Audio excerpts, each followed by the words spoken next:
Okay, number one, this has been a really popular new toy I've been using in my therapy sessions, and my kids at home have also had a fun time playing with it. But they are these cans, there's 10 of them. They all have different little characters. So you have a cat, you have a mummy, 10 different ones. You stack them up, 4, 3, 2, 1, or however you want to do it. And then they have these bean bags. And this is fun because you can give them a choice of which one they want to do first. So you're getting to work on that choice making. And then they just take turns tossing it and try to get them all down. So the way that I've used it is with the little one today, we worked on up. And so they had to say up every time I stacked one. And then an older kid today, we were working on S-blends. So he had to tell me stack, stack, stack. And they get to make their choice and they throw. You can try ready, set, go, and they throw, and then they all fall down. You can do it again. So this is fun. It's also great if you let them play it together and work on their turn taking skills, because there's not a lot to it. You just have to stack them up and throw it. And I would suggest letting them, one kid do all 3 bean bags and then take a turn and switch, so they can work on that back and forth turn taking. Some of these are a little bit scarier.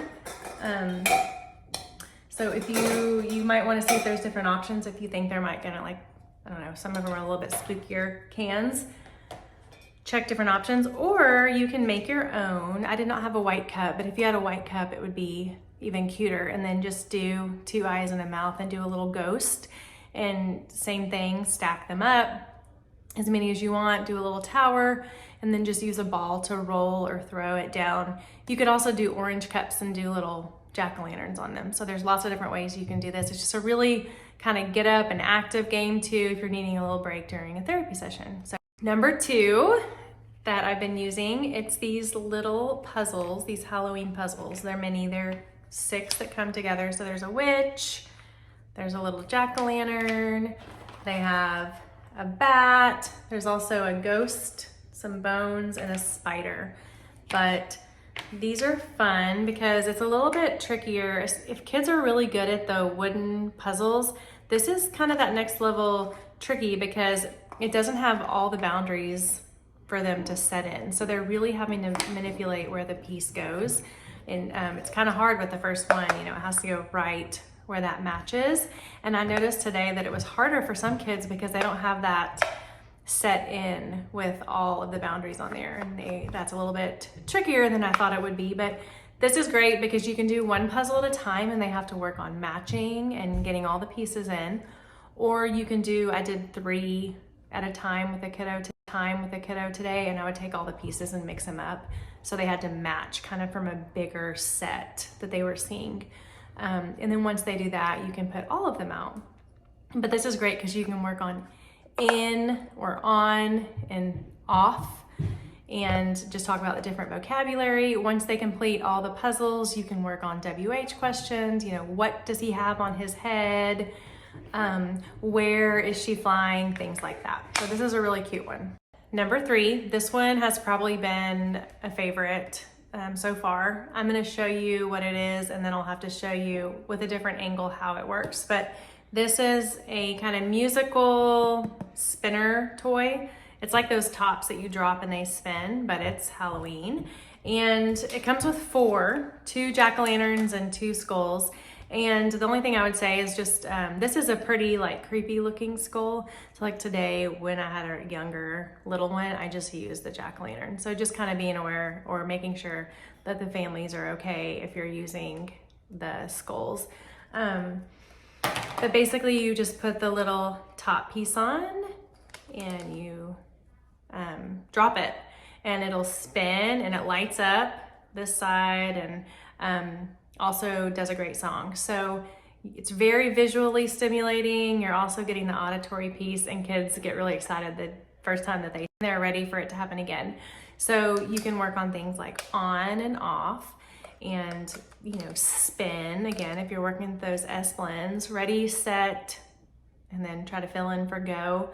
We also worked on, some cards. So many cards, and then we would spin the top or the little jack-o'-lantern.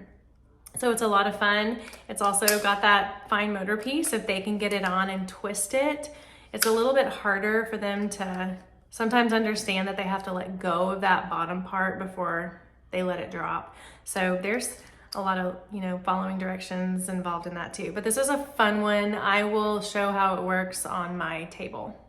Okay, here we go. Super fun lights and music. And actually it was on for a pretty long time. I'm gonna have to stop it. Okay, number 4. I think I had done a story about this book, but I found this at Target. This is a really cute book. I love it because it just has super simple, fun words for kids to practice, especially those kids that are just starting new words. But you have boo and bark, but they have bow wow, howl. We also did like who and the hoot, if you're getting that final sound on. Woof, what's the dog on the bat? And then yap, yap. Lots of fun sounds. And then it's also cute because the dogs are dressed up in the costumes. So on each page you can talk about that vocabulary and then find the dog that's dressed up, which one is the dog. And it's, not too tricky, but it's fun for the kids to find. So this has just been a really cute book. I was glad I picked it up at Target because it's been good. And then another one that's I've had for a really long time. I use it every year. It's called What Am I? Halloween. I think we did a podcast on this, Mary and I did, but each page shows just a part of the picture of that page, but then it gives clues. So I can float through the air and I like to shout boo. And so they have that clue right here, but it's just fun because they're usually always gonna guess it right.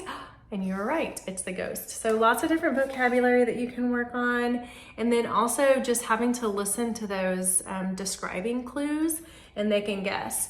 And if you don't want to show them the picture, you can also, just tell them the clues and then see if they guess it right. And then they can turn it and see the picture. So lots of fun vocabulary on this one. Kids love this one too. So it's another favorite. What Am I? Halloween by Anne Margaret Lewis. Okay, last one, number 5. This is just like an October seek and find. You can find these online anywhere. This is one that we made and I'm gonna post it on our website and I'll put it in our bio. You can download and print it off for free. But it has all kinds of different vocabulary pictures. And what I did is I printed off 2 of them.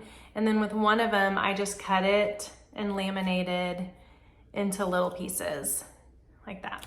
So you can just work on like matching if you want to go through and talk about the vocabulary.